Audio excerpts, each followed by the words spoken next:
The temperature on Riverside Avenue hit 94 degrees at 3:42 in the afternoon. The sidewalk was hot enough to fry an egg on. And right there against a brick wall, the color of dried blood, a 77-year-old woman sat with a cardboard sign that just said, "Please, God bless you." A man in a navy suit walked past her at full stride. Then his right foot just stopped.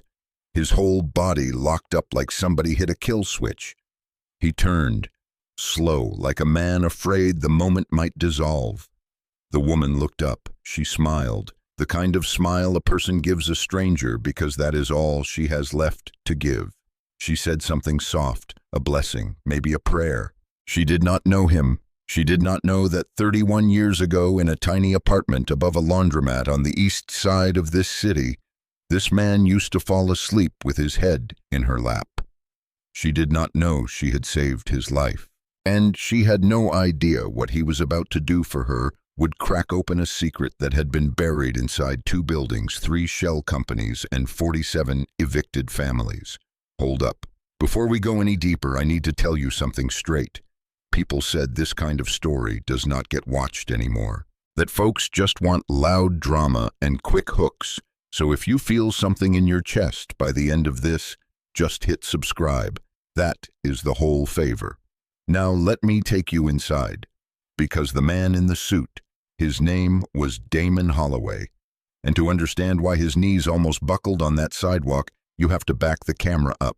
Way up, past the penthouse, past the boardroom, past the magazine covers. You have to back it up to a 6-year-old boy who used to cry into a folded dish towel because he did not want anyone to hear. The clock on the wall of the Holloway Heritage Group conference room ticked over to 7:18 p.m., and Damon Holloway was still sitting at the head of a 16-seat table, alone.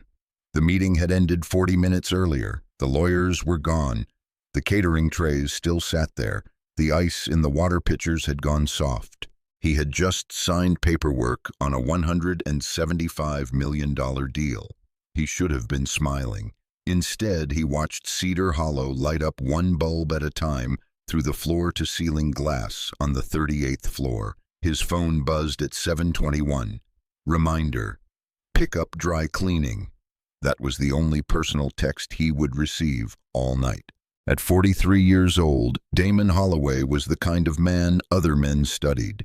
He had built Holloway Heritage from a folding table in a rented office into a real estate company with developments in 11 cities. Business magazines use the word visionary. Trade journals use the word ruthless. Nobody used the word lonely. He drove home that night to a penthouse with a kitchen big enough to feed 25 people. He opened the refrigerator, organic everything, stuff flown in from places he could not pronounce. He took out a single green apple. He ate it standing at the marble counter in the dark. Then he set the core down, turned off the light, walked to the bathroom. And in the mirror, without thinking about it, he started humming. Low, slow, a gospel tune he could not have named if you held a gun to his head. The melody came up from somewhere behind his ribs, like a fish rising in dark water. He stopped mid-note, frowned, looked at himself like a stranger had just walked into the room. Where had he learned that song? He could not remember. Okay, pause for 1 second. I need to tell you something. That little hum he could not place. Hang on to that, because that melody is going to come back. And when it does, it is going to break a grown man wide open. Now, let me show you why. Damon was 4 years old the morning his father walked out for good. He did not remember the man. Not really. Just a deep voice, a smell like motor oil, and one single object left behind on the kitchen table. A scratched-up wristwatch with a brown leather band, the kind a working man buys himself for $40 and keeps for 20 years. His mother, Renee, put the watch in a coffee tin on the top shelf and did not speak about it again. She just got up, tied her hair back, and went to work. 2 jobs, 6 days a week. Office cleaning from 5 to 9 in the morning. Dish room at a chain restaurant from 4 to close. She came home after midnight with hands that smelled like bleach and lemon soap, kissed her son on the forehead, then slept on the couch because she was too tired to walk to her own bed. But love does not pay rent on a one-bedroom unit above a laundromat, and a 6-year-old cannot stay home by himself. So Renee did what working mothers in poor neighborhoods have always done. She found Lottie. Loretta Wallace lived 2 doors down, 47 years old, a widow. She had buried her husband Joseph just 1 year before, and she still wore the silver chain he had given her on their wedding day, a thin chain with a tiny 5-point star at the bottom. Lottie had raised 5 children of her own. They were grown, scattered. She lived alone in a ground-floor apartment that smelled like cinnamon and old books and Sunday morning bacon, and she needed exactly enough money to keep the lights on. Renee offered $55 a week. It was every spare dollar she had. Lottie looked at the boy hiding behind his mother's hip. He had his thumb in his mouth. He had not said a word the whole way over. She knelt down. "What is your name, baby?" The boy did not answer. She nodded, like she expected that. "You can come in when you are ready. No rush." That first morning, Damon stood frozen in her doorway for almost an hour. Lottie did not push. She just sat in her wooden rocking chair, opened a beat-up paperback hymnal, and started humming a slow gospel tune, low, steady, the kind of sound that filled a room like warm bathwater. After a while, the boy took one step inside, then another, then he sat on the rug near her feet. She kept on humming. By the end of that first week, Damon was following Lottie around her apartment like her shadow. By the end of the second week, he was helping her stir pots. By the end of the second month, he was cracking eggs into a mixing bowl without losing a piece of shell. She taught him to read before kindergarten. She taught him how to fold a fitted sheet, which is an actual life skill nobody gives credit for. She read him picture books from the library every afternoon, and when he could not sit still, she let him sit on her lap. He liked to touch the little silver star on her chain. He thought it was magic. Once, when he was about 7, she stopped him in the middle of a math worksheet and lifted his chin with 2 fingers. "You listening?" "Yes, ma'am." "Every child on God's earth is a kingdom. You hear me, a whole kingdom. People will try to tell you otherwise. Do not let them." Damon nodded. He did not understand it then. He would understand it for the rest of his life. "Okay, hold on. Let me drop something on you real quick." Lottie Wallace was not just some neighbor lady who needed cash. The woman had been 1 semester away from her teaching certificate at a rural college in the southern part of the state. She left to marry Joseph. She never went back. But that brain, that gift for shaping a young mind, did not go anywhere. It just changed jobs. That is the thing folks miss. Sometimes the best teacher you ever had did not have a classroom. She had a kitchen and a 6-year-old boy who did not know he was being saved.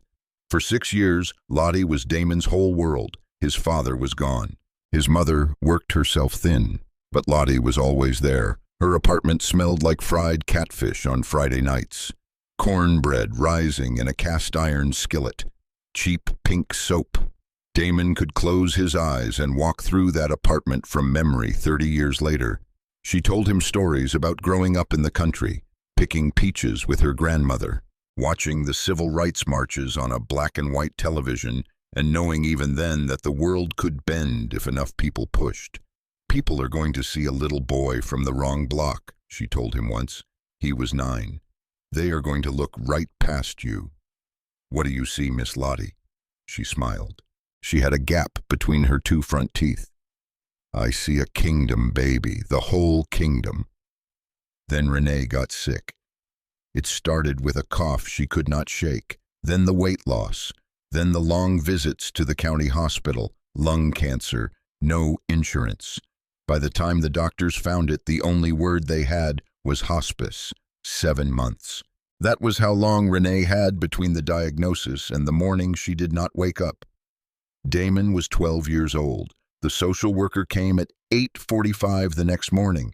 A woman named Mrs. Halsey, not cruel, just tired. She had a clipboard, a faded brown coat, and a job to do. "Pack a bag, sweetie. Just what fits." "Where am I going?" "A family in Westbridge, real nice folks. They are expecting you." "Can I stay with Miss Lottie?" Mrs. Halsey closed her eyes for half a second. When she opened them, her voice was softer, but the answer was the same. "She is not a legal guardian, baby. The law does not allow it." Damon ran, bare feet, down the hall, 2 doors down. He banged on Lottie's door with both fists. She opened up. She already knew. Word traveled fast in that building. He threw himself into her, sobbing so hard he could not get a full sentence out. "They are taking me away. Miss Lottie, please." She held him so tight he could feel her heart beating against his cheek. She was crying too, quiet tears. "I will fight for you, baby." She tried. She called the county. She wrote letters. She sat in waiting rooms for hours with a Bible on her lap. But Lottie had no lawyer money, no leverage in a system that was not built to listen to women like her. 2 days later, Damon climbed into a county car. He pressed his face to the back window, watched Lottie standing on the curb in her house slippers, watched her get smaller, until the car turned the corner and she was gone. He never saw her again. What he did not know, what he would not figure out until many years later, was that he had left something behind. In the rush to pack, he had taken the watch out of his mother's coffee tin, the scratched-up wristwatch with the brown leather band, his father's only gift. He set it on Lottie's bookshelf the night before next to a picture book. He meant to grab it on the way out the door. He forgot.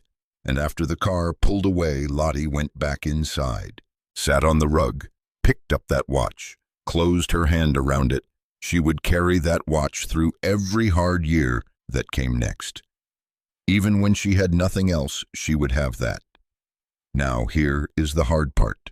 Because while Damon was being driven away in a county car, Lottie Wallace was just getting started on the longest slow fall of her life. For the next 18 years, she raised other people's babies. One family, then another, then another. She fed them. She read to them. She told every one of them they were a kingdom. And not one of them ever came back to find her. By the time Lottie was 68, her body had had enough. Arthritis in both hands, a bad hip. The last family she worked for sent her off with 2 weeks' pay and a Hallmark card. She never heard from them again. Then there was Sharonda, Lottie's only daughter, bright child, honor roll in junior high. But somewhere in her late 20s, she fell in with the wrong people, then the wrong substances, then the addiction swallowed her whole. Lottie tried everything a mother can try. Rehab she could not afford, pastors, prayer chains, but addiction does not listen to a mother's tears. Sharonda disappeared for years at a stretch. The few times she came back, she only came back for money. When the money ran out, so did she. The last time Lottie heard from her was a slurred voicemail on a Christmas morning. The rent at Bellwood Flats went up. Her savings went down. She missed 1 month, then 2. The eviction notice came on a Tuesday morning at 7:05. A man in a cheap suit stood on her porch holding a folded paper. He would not look her in the eye. She had lived in that apartment for 28 years. She packed what she could carry into 2 trash bags, a change of clothes, her hymnal, a small frame photo of Joseph in his Sunday suit, and one more thing. Wrapped in cotton tucked deep in her left shoe against the arch of her foot, a scratched-up wristwatch with a brown leather band. She had been carrying that thing for 31 years. She walked out of Bellwood Flats at 10:15 in the morning, sat down on a bus bench 3 blocks away and watched the traffic lights cycle 6 full times before she could make herself stand up again. She was 75 years old, and she had nowhere to go. For the next 22 months, Lottie lived on the streets. She slept in women's shelters when there was room, under the overpass on 8th Street when there was not. She ate at the St. Augustine's soup kitchen. She washed her face in gas station bathrooms. She kept her hymnal in a plastic grocery bag. And something else was happening to her. Her memory was slipping. A volunteer doctor at a free clinic had said the words 6 months earlier. Early-stage dementia, the stress, the lack of sleep, the cold nights. It was speeding up something that might have happened slower in a different life. Some mornings she woke up under the bridge and could not remember her own last name. Some afternoons she forgot what year it was. But there were two things she never forgot: the shape of a little boy's face who used to sit on her kitchen floor and ask her why the sky was blue, and a scratched-up wristwatch tucked into her left shoe. It was a Thursday afternoon in late September when Damon Holloway decided to walk.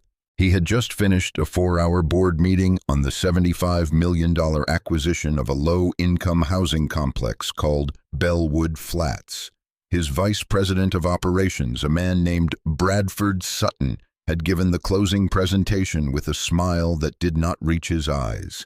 Sutton was 52, slick haircut, Italian shoes, the kind of executive who used the word asset when he meant person.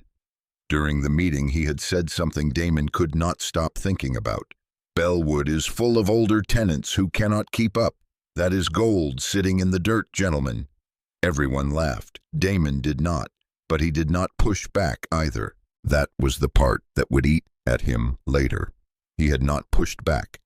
After the meeting, he waved off his driver and started walking south. Past the coffee shops and the tourists and the food trucks, he turned onto Riverside Avenue at 3:37 p.m., and at 3:42 he stopped. He stopped because there was an old woman against a brick wall holding a cardboard sign, and something about the tilt of her head was wrong, or not wrong, familiar. The way a song you have not heard since childhood is familiar before you can name it. He took one step closer. She looked up. She smiled at him, the smile of a stranger. "God watch over you, sir. Anything you can give." Her voice hit him in a place he did not know. He still had the same voice that used to hum gospel tunes in a tiny kitchen above a laundromat, the same voice that had told a scared boy he was a kingdom. Damon stopped breathing. It was her, older, smaller. The little silver chain she used to wear was gone from her neck. Her hands shook. Her eyes had a soft, cloudy look to them, like fog rolling across a window. But it was her. Damon Holloway sat down, right there on the sidewalk, in his suit, in the middle of the afternoon with strangers walking past, staring. He sat down next to her on the concrete and asked her if he could buy her something to eat. She looked at him sideways. "You sure, baby, most folks just keep going." "I am sure, ma'am. Tell me what you like." She thought about it. She squinted. Then she laughed soft. "Sweet potato with cinnamon, if they have it." Damon stood up. He walked across the street to a deli he had passed 100 times. He ordered a hot sweet potato with cinnamon and butter, a chicken sandwich, a bottle of water, a cup of vegetable soup, because somewhere in his head a voice was saying soup was medicine for the soul. He brought it all back. They ate together on that sidewalk. She held the sweet potato with both hands. Her hands trembled. She took one bite, closed her eyes, did not chew for a long second, like the taste had taken her somewhere else. "Lord have mercy," she whispered. Then she opened her eyes and looked at him properly. "You remind me of somebody. But I tell that to a lot of folks these days." Damon nodded. He could not speak. She told him she used to take care of children. That was her work. She told him about one boy in particular, skinny, big eyes, always asking why the sky was blue. What was his name? She paused. Her mouth worked silently, like she was reaching for a word just out of reach. "It started with a D, I think." She shook her head. Lord, I used to know it like my own." Damon's eyes got wet just for 1 second. He blinked it away. He had not cried in front of another person since he was 12 years old. "Do you have any family, ma'am?" "I have a daughter out there somewhere. We do not speak." "Why not?" She looked at her hands, old hands. "I do not even know who messed it up first anymore, baby. Both of us, maybe. That is what shame does. It makes everybody hide." He pulled out his wallet, counted out $260, pressed it into her hand. She tried to give it back. He closed her fingers around it. "Take it for tonight." She just nodded. Her chin trembled. She did not speak. Damon stood up. He walked to the corner, made the turn, made it 20 more feet into an alley between a parking garage and a dry cleaner. Then his legs gave out. He slid down the wall and cried like a man who had been carrying water in his chest for 31 years and just now found out the bucket had a crack. What he did next changed everything. The next morning, Damon Holloway did not go into the office. He sent a one-line text to his assistant, Monica Powell. "Clear the rest of my week." Monica had worked for him for 10 years. She had never seen him do this, not once. She did what he asked, then quietly looked at his calendar and started moving meetings and tried not to think about whether something was wrong. Damon drove back to Riverside Avenue at 9:15 a.m. The old woman was in the same spot, but she was not alone. A younger black woman was crouched next to her holding out a thermos and a paper cup. The woman had locks tied back a denim jacket with patches and a laminated badge that said Cedar Hollow Senior Advocacy Center, Camille Brooks. She poured something hot into the cup, coffee by the smell. "Here you go, Miss Lottie." That was when Damon stopped walking. Miss Lottie, hearing somebody else say it out loud in the morning sun, did something to him. Camille Brooks looked up, saw the man in the dark coat. Her face shifted. She stood up. "Can I help you, sir?" "I am here to see her. We talked yesterday." Camille's jaw set. She had the look of a person who had spent her career protecting people exactly like Lottie from people exactly like Damon, or what Damon looked like. "What business do you have with Miss Wallace?" He did not lie. "She raised me when I was a kid. I just figured it out yesterday." Camille studied his face for a long count of 3. "Walk with me." They walked 2 blocks down to a park bench. She sat. He sat. He told her everything. The kitchen above the laundromat, the hymns, the watch he forgot, the 31 years. When he was done, Camille watched a pigeon hop across the cracked path. "Miss Lottie is not a one-off. I have 73 older women on my caseload right now in this city. Most of them spent their lives raising kids that were not theirs. Every single one of them ended up alone." She looked at him. "It is not random. It is a pattern. What can I do? Right now, buy her socks, thick ones. Her feet are in bad shape. And do not try to scoop her into some shiny apartment tomorrow. A woman who has been on the street for almost 2 years does not need a hero. She needs to choose." "I can wait." "Good, then we might have something to talk about." She pulled a business card out of her jacket, slid it across the bench. Then she stood up, brushed off her jeans, and went back to work. Damon sat on that bench for 40 minutes. He did not move. He did not check his phone. When he finally stood up, he had a plan. But what he did not know yet, what he was about to find out, was that the man sitting 2 floors above him in his own company building was the same man who had signed Loretta Wallace's eviction papers 22 months earlier. And that man was not going to go quietly. That evening, Damon called a private investigator named Aaron Mitchell. He had used Aaron for quiet work over the years. Aaron answered on the 3rd ring. "Mr. Holloway." "Aaron, I need everything you can find on a woman named Loretta Wallace, mid-70s, currently sleeping near Riverside and Maple. I need to know how she got there." Aaron did not ask why. That was why Damon liked him. "Give me 4 days." It took 5. The report was 18 pages long. Damon read it standing up in his office. By the time he hit page 9, his hands were shaking. Sharonda Wallace, 48 years old, last known address in a town called Harlow, about 3 hours west. History of substance abuse spanning 15 years.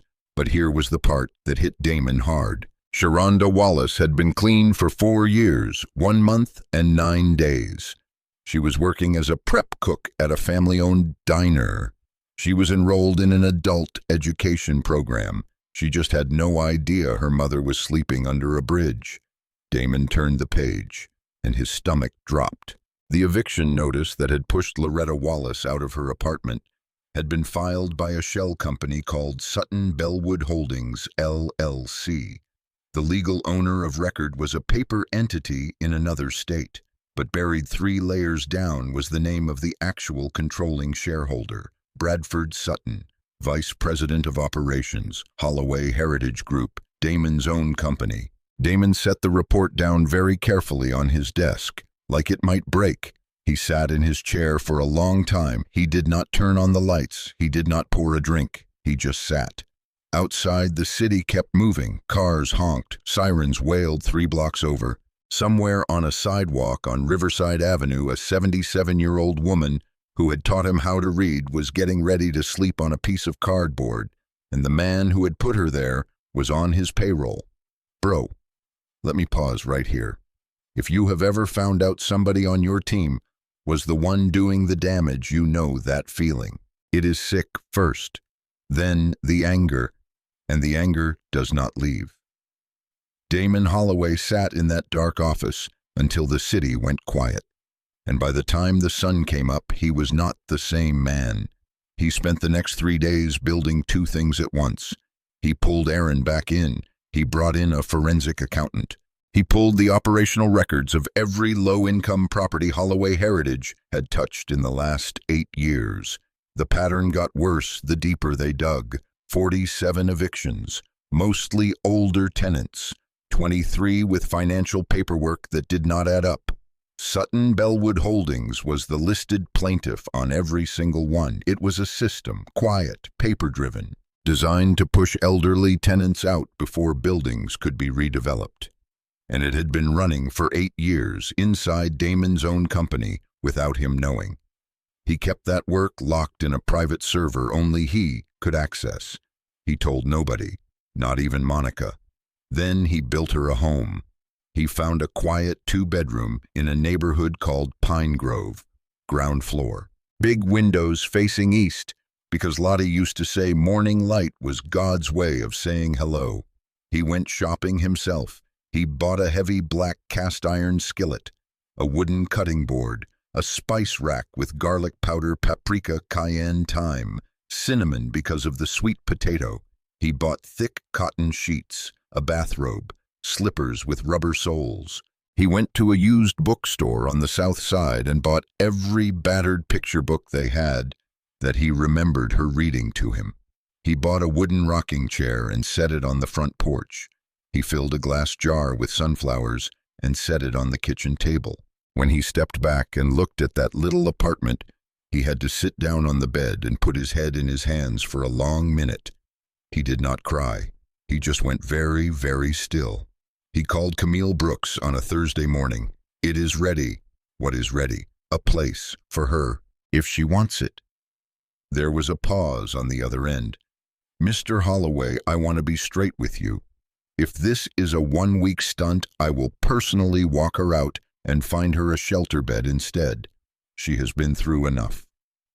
It is not a stunt.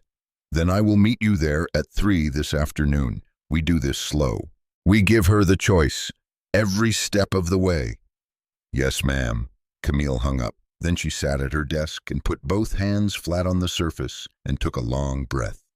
She had spent 12 years watching men in suits make and break promises to women on her caseload. She did not believe Damon Holloway yet, but she was going to give him one shot. That afternoon, Damon brought Lottie a portable CD player, the cheap kind, $28 at a discount store. He set it on the sidewalk next to her. He pressed play. A church choir started singing soft an old hymn, the same melody he had been humming in the bathroom mirror without knowing why. Lottie went still. Her face changed, slow, like a sunrise on a foggy morning. That song, she whispered.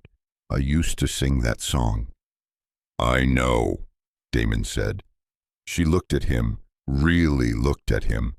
The fog in her eyes lifted for just a second. Then it rolled back. She shook her head. I am sorry, baby. My memory. It is okay. He told her about the apartment, not in a big way, not in a saving-the-day way. He told her he had a quiet place with a kitchen and a rocking chair, and he would feel honored if she would come and rest there. He told her there was nothing she owed him. She was quiet for a long time. I do not want some fancy place. I will not feel right. It is not fancy. It has a porch and a rocking chair. Sunflowers. He smiled, the first real smile he had smiled in a week. Sunflowers. She nodded. She wiped her hand across her face. She put the cardboard sign down on the sidewalk and did not pick it up again. That was the moment a 77-year-old woman stopped sleeping outside. When she walked into the apartment in Pine Grove, she did not speak for a while. She trailed her fingertips along the kitchen counter. She opened a cabinet, saw the cast-iron skillet. She lifted it down with both hands. It was heavy. She held it like something holy. She walked to the bookshelf, pulled down a picture book, pressed it to her chest, stood there. Then she sat on the edge of the bed. I have not slept on a real bed in 22 months. You are safe here. She did not look up. I forgot what safe felt like, baby. He gave her 5 days, 5 days of doctor visits. Camille came every afternoon. A geriatric specialist named Dr. Patricia Hale started her on a treatment plan. Nutrition, sleep, medication for the dementia, which would not be reversed, but could be slowed. Insulin for the diabetes, real meals, real rest. He did not tell her who he was, not yet. He wanted her to be strong enough to hear it. On the 5th evening, he came over after work. He had a paper bag with 2 onions, a head of garlic, a small bag of cornmeal, and a whole chicken from the butcher down the street. She was already in the kitchen, apron on, wooden spoon in her hand, humming. Sit down, baby, I have something cooking. He sat at the small kitchen table. The sunflowers were starting to open all the way. The afternoon light came in low and warm. She set a bowl down in front of him. He looked into it. He almost lost it right there. It was the same fried chicken, the same collard greens, the same skillet cornbread, the exact same meal she used to make for a hungry 6-year-old above a laundromat 36 years ago. He picked up his fork. She was watching him. He took one bite, then he set the fork down, folded his hands, closed his eyes for 1 second, opened them. Miss Lottie. Yes, baby. He reached across the table, picked up an egg from the small bowl she had set out for the cornbread. He held it gently between his thumb and 2 fingers. He cracked it on the side of a separate dish. The shell parted clean. Not one fleck fell in. He looked up. She was watching his hands. Her own hand was hovering just above the table, frozen. Somebody taught me how to do that, he said. When I was 6, she told me everything good takes patience. Lottie did not move, did not blink. He kept going, soft, slow. That same somebody used to wear a silver chain with a little star on it. I used to play with that star when I sat on her lap. Her right hand drifted up to her own neck, to the empty place where the chain used to be. She had sold it 19 months ago for $30 when the arthritis pain got too bad. And she told me every single day that every child on God's earth is a kingdom, not a phrase, a whole kingdom. The wooden spoon slipped out of her left hand. It hit the floor with a soft clack. Her eyes were not foggy anymore. She was looking right at him. Damon, she whispered. Not the formal name, the little boy name, the one she had used when she tucked him in on her couch when his mother worked the late shift. Yes, ma'am, it is me. She did not cry loud. That was the thing. She did not collapse. She did not wail. The tears just came, slow, quiet. 2 trails down her cheeks while she stood there in the kitchen with her apron on. He stood up, walked around the table, got down on his knees in front of her chair, took her hands. She touched his face. Her fingers shook. She was checking, like she needed to feel it to believe it. I prayed for you, she whispered, every morning, for 31 years. I know. I did not know if you were alive, baby. I know. She bent forward, pressed her forehead to his, and they stayed like that for a long minute. No sound except the hum of the refrigerator and the slow tick of a clock on the wall. Real talk. There are moments in a person's life where they get a thing back they thought was gone forever. Most folks never get one. Damon Holloway got one, and he had not done anything to earn it, except remember the shape of a face. Sometimes that is enough, but the world does not stop turning just because two people had a holy minute in a kitchen. 2 floors below his office, in a corner suite with a glass door, Bradford Sutton was sitting at his desk, staring at an internal email he had not been supposed to see. It was a notice from the legal department sent to Damon's account only. Subject line, Holdings Audit, Sutton Bellwood, Eyes Only. Sutton read it twice. Then he picked up his phone and called his personal lawyer. Hollis, we have a problem. He had no idea. He thought he was the smartest man in the building. He was about to find out he was wrong. The next morning, Damon flew to Harlow, a private prop plane, 50-minute hop. He rented a sedan and drove 40 minutes to a tan brick complex, Unit 217. He stood at the door for a full minute before he knocked. The chain slid. The door opened 4 inches. A woman's face appeared, mid-40s, tired eyes, sharp eyes. Help you, Loretta Wallace, who is asking. My name is Damon Holloway. Your mother raised me. The eyes blinked. My mother is dead. No, ma'am, she is not. A long count of 3. Then she undid the chain. He told her in her small kitchen with a pot simmering and a study guide open on the table. He told her about the sidewalk, the dementia, the eviction, the wristwatch in the shoe. She listened, standing up, about halfway through her knees, stopped working, and she slid down the side of the refrigerator and sat on the linoleum floor. When he finished, her chin was trembling. She was pressing her lips together so hard they had gone white. She finally spoke. 1 sentence. I sold her wedding chain for $35 when I was using. Damon did not flinch. Then you have something to tell her in person. She does not want to see me. I know exactly what you did, and I know who taught you better. She looked up at him from the floor. The fluorescent light made her eyes shine wet. How long? 22 months on the street. She closed her eyes. A single tear ran down to her jaw. She did not wipe it. How long are you giving me to pack? Take your time. We can leave tonight or tomorrow morning. She stood up, walked into the bedroom, came back out 3 minutes later with a small duffel bag. Now, she said. The reunion happened the next afternoon, Pine Grove, 3:38 p.m. Sunflowers on the table. Camille came too. Damon thought it was right. He thought Lottie should have somebody who was not from her past in the room. Somebody who would not need anything from her. Lottie was in the kitchen, humming, stirring a pot. She thought Damon was coming alone the way he always did. He knocked. He opened the door. Sharonda stepped in first. Lottie turned. The wooden spoon hit the floor for the 2nd time that week. She did not say a word. Sharonda did not either. She just stood there in the doorway. Her arms hung at her sides like she had forgotten how to lift them. Then her mouth opened. Mama? The word came out like it had been waiting in her chest for 5 years. Lottie did not move toward her. She just held out one hand, palm up, the way you hold out a hand to a small animal that might be too scared to come close. Sharonda walked across the kitchen, slow, each step like she was waiting for the floor to refuse her weight. When she reached her mother, she did not hug her.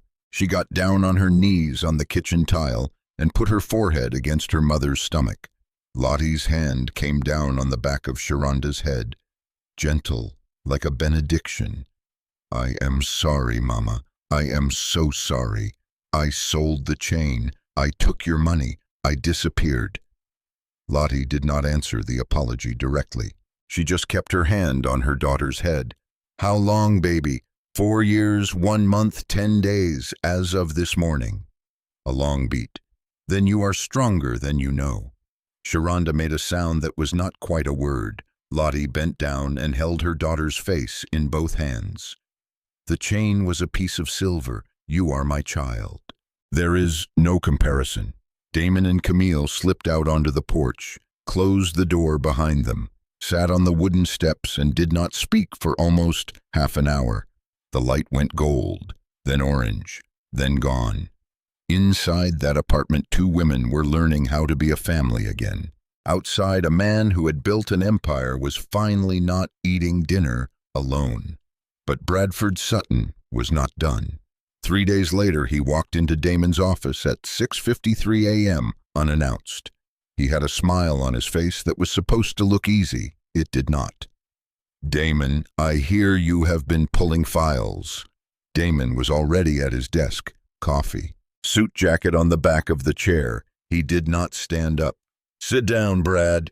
Sutton sat. "Whatever this is, I am sure we can sort it out between adults. We have been on the same team for a long time."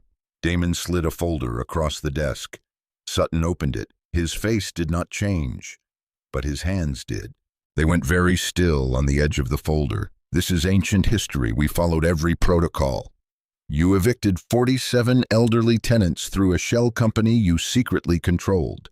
You falsified payment records on 23 of them. One of those women was the woman who raised me, Brad." Sutton smiled. "Thin, mean. I am sure that is a very moving personal story, Damon.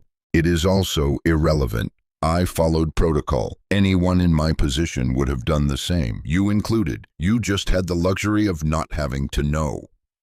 Damon did not answer that. He just looked at him, peering. Sutton leaned forward. His voice dropped. "Listen, you are a charity case in a nice suit. You found a homeless lady who used to pour you cereal. Now you want to play savior, cut her a check, move on." Damon stood up. "Be in the boardroom at 4 o'clock. There will be others present." Sutton smiled again. "You will regret this. I am not going to be the one apologizing." "I do not need an apology from you." "What do you need then?" "The truth. In a room. With witnesses." He walked out. The boardroom filled up at 3:55 p.m. 12 board members, 4 legal staff, 3 reporters from local outlets that Damon had called himself. Camille Brooks seated quietly along the back wall, and in the front row, Loretta Wallace with Sharonda on one side and a borrowed cane in her right hand.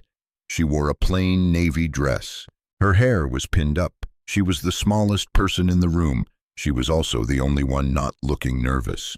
Sutton came in at 4 sharp, sat in the back, crossed his legs, smiled. Damon stood up at the head of the room. "Thank you all for being here. What I am about to share is not pleasant, but it is necessary." He started with the documents. Layer 1, the screen behind him lit up. The first slide was a single page. An eviction notice filed against a tenant named Loretta Wallace, 22 months old, signed on behalf of Sutton Bellwood Holdings, LLC. Damon clicked through, slide after slide. Corporate filings, 3 layers of shell companies, each one peeling back to reveal the same name, Bradford Sutton.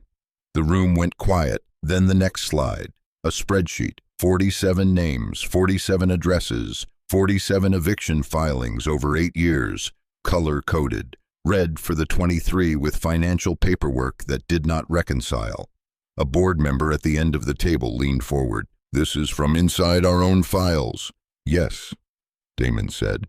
"And you have a packet in front of you with the raw documents. Take your time." Sutton spoke from the back, loud, easy. "This is misleading. Each of those evictions was legally executed. I followed protocol on every single one." A reporter scribbled in a notebook. Another raised her phone to record. Layer 2. Damon nodded to a tech at the back of the room. The conference speakerphone in the center of the table lit up. "This is Yvette Chambers, Chief Inspector with the Cedar Hollow Office of Housing Oversight. Can you all hear me?" Heads turned. The room shifted. "Yes, ma'am," Damon said. "We can hear you. My office has had an open investigation into the Sutton Bellwood Holdings entity for 14 months. Independent of anything Mr. Holloway has shared today, we have confirmed paperwork tampering in 23 eviction cases. We have located 3 former property managers who are now cooperating witnesses. As of this morning, I have signed a referral to the district attorney's office." Sutton's smile did not move, but his right hand moved. It came up to his collar, loosened his tie. Just a fraction of an inch. Layer 3. The boardroom door opened. A man in his 50s walked in. Charcoal suit, salt and pepper hair, 2 detectives behind him in plain clothes. He held up a folded paper. Marvin Lattimore, chief of the Cedar Hollow District Attorney's Office. Mr. Bradford Sutton, I have a warrant for your arrest on charges of organized housing fraud, falsification of records, and elder abuse under Section 4118 of the State Code. Sutton stood up. He did not look scared. He looked annoyed. This is absurd. I was protecting the company's interests. Anyone in my position would have done the same. Lattimore did not even slow down. Oh, you can save it for your attorney, Mr. Sutton. The handcuffs clicked. The reporters were on their feet. Sutton was walked out the same way he had walked in, smiling, almost, until the door closed behind him and the smile finally fell off his face in the hallway, where only one detective saw it go. Whoa, okay, let me sit with that for a second, because the part that gets me about a guy like Sutton is he never says he is sorry. He cannot. Even with the cuffs on his wrists, he is still telling himself he was just doing his job. That is the saddest part. He cannot even be the hero of his own story. He has been the villain so long, the muscle does not know how to flex any other way. But that was not the end of the meeting. After Sutton was led out, Damon turned back to the room. There are 3 people I want you all to hear from, not the ones in cuffs. The ones who were never invited to a meeting like this before. Camille stood up. She walked to the front. She introduced them one by one. Victim 1, Eunice Caldwell, 79 years old. She walked to the front of the room slow with a wooden cane. Her dress was a faded yellow. Her hands shook a little. She did not look at Sutton's empty chair. She looked at the floor. My name is Eunice Caldwell. I worked 32 years in the cafeteria at Crestview Elementary. I served breakfast to about 11,000 children. I never missed a shift. I never missed a rent payment either. She paused. She closed her eyes. She opened them. In April of last year, a man knocked on my door. Said I owed 6 months back rent. I had my receipts in a folder in the kitchen drawer. I went to get them. When I came back, he was already inside, walking through my apartment. She paused again. My husband passed in 2009. Every year on his birthday, I put a small piece of pound cake on the table with a candle. I do not light it, I just look at it. They took my furniture out into the street. The cake went in a black trash bag. I watched them throw it in. I did not say anything. I just walked away. She did not raise her voice. She did not weep. She just told it. Then she sat down. The room did not breathe for a full 10 seconds. Victim 2, Reginald Boyd, 81 years old. He did not use a cane. He stood up straight. He walked to the front like a man who used to fix bus engines for a living, which is exactly what he had done for 37 years. He held up a thick brown folder, slapped it on the table. My name is Reginald Boyd. I lived in Unit 304 on West Crandall Avenue for 35 years. I fixed the boiler in that building 4 times. For free. I never asked for $1. I was raised that a man helps his neighbors. His voice was steady. There was something hot underneath it, but he was keeping it on a leash. My mama used to say the poor do not have the right to forget paperwork. She was correct. I have every rent receipt I ever paid, every single month for 35 years. Right here, in this folder. He patted it. They told me I had not paid in 4 months. I had paid. I had the proof. The judge believed the paperwork they brought, not the paperwork I brought. I lost my home in a courtroom that took 8 minutes. He looked around the boardroom. 8 minutes. For 35 years. He sat down. He did not say another word. Victim 3, Pearline Morris, 74 years old, retired nursing assistant. She walked to the front, holding a small leather-bound Bible against her chest. She did not put it down. My name is Pearline Morris. I worked in elder care for 41 years. I am going to say something now, and I do not want a single one of you to feel sorry for me. That is not why I am here." The room was very still. They did not evict me with a piece of paper. They evicted me with a slow squeeze. They turned off the hot water. They left the broken window in my bedroom through 2 cold months. They stopped answering when I called the office. They wore me down until I packed my own bags. She turned slightly, looked toward where Sutton had been sitting. "There are men in this world who do wrong and still sleep through the night. I am here to tell you that today is the day a small piece of that sleep stops." She turned back, walked to her seat, sat down with her Bible on her lap. Nobody clapped. Nobody knew if they were supposed to. The silence in that room was its own applause. Then Loretta Wallace stood up. Sharonda helped her. Camille brought her the microphone. Lottie did not give a speech. She had not prepared one. She had only one thing to say. She looked out across the boardroom, at the lawyers, at the reporters, at the empty chair where Sutton had sat. She held the microphone in both hands. Kindness is not a product. You cannot put it on a shelf. You cannot put a price on it. It only needs one thing. Somebody who is willing to remember a person when the world has forgotten. She paused. That is all. Thank you. A reporter near the back put her hand over her mouth. The story would be on the front page of 3 local papers by morning, but Lottie was already heading home. 3 months later, you would not have recognized Loretta Wallace. Her cheeks had filled out. The trembling in her hands had eased. Dr. Hale's plan had not reversed the dementia because nothing reverses dementia, but it had slowed the slide. She had more good days than bad ones, and on the good days, she remembered everything that mattered. Sharonda moved to Cedar Hollow in early November. She found a 1-bedroom 10 minutes from her mother's place.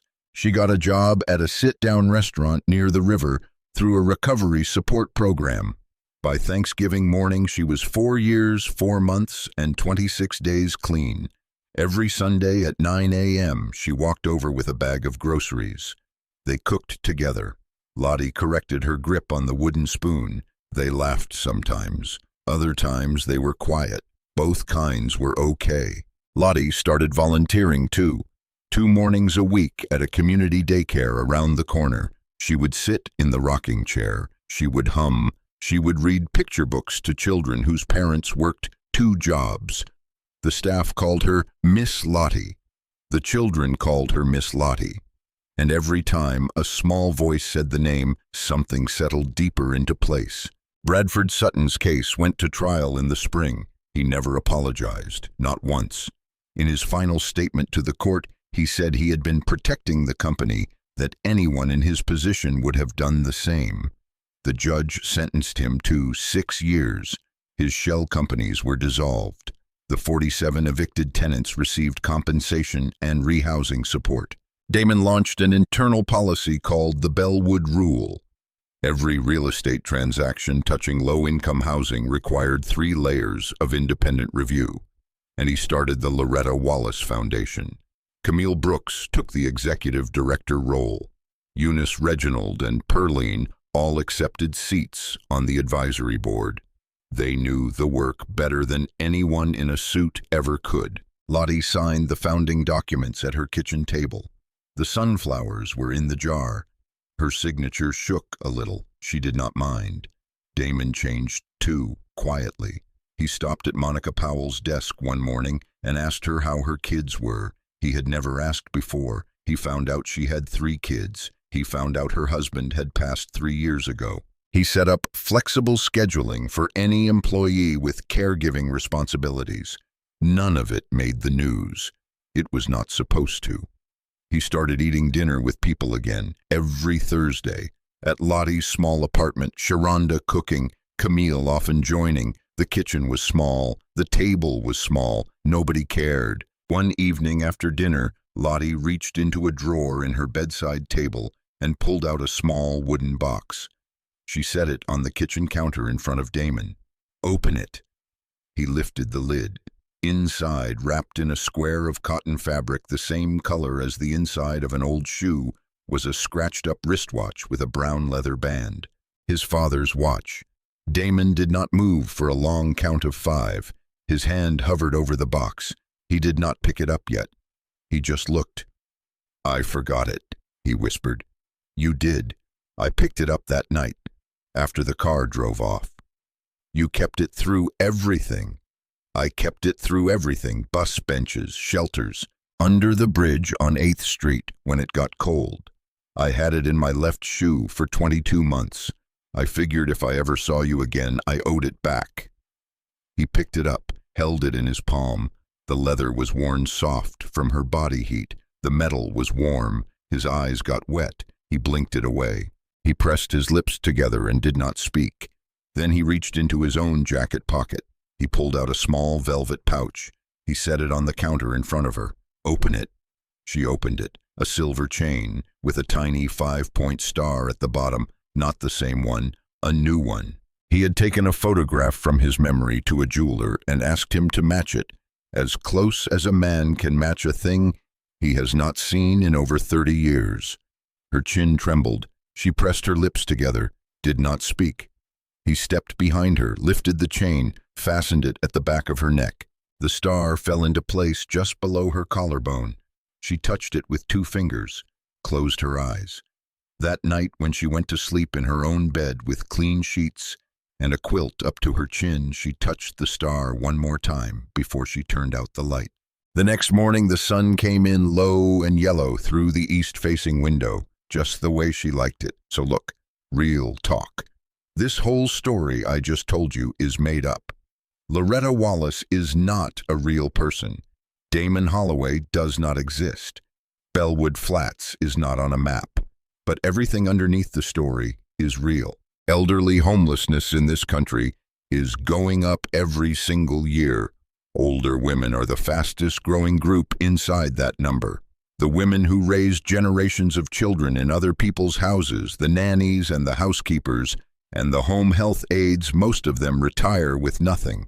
No pension, no safety net, no phone call from the kid they helped raise. If somebody loved you when they did not have to not wait. Call them, write them a letter, knock on a door, bring a meal, whatever it is, do it before the bench on the bus stop is empty. And if you do not know where to start, look up your local senior services. Look up the National Domestic Workers Alliance. Volunteer one Saturday. Donate 1 tank of gas worth of money. Something small, something now. Because the people who raise us are the most important people in our lives, and they are almost always the ones we forget. Do not forget her. If this hit you anywhere real, share it with somebody who needs to hear it. Drop the name of the person who saved you in the comments. We will read every single one. Watch your back. Take care of each other, and I will see you in the next one.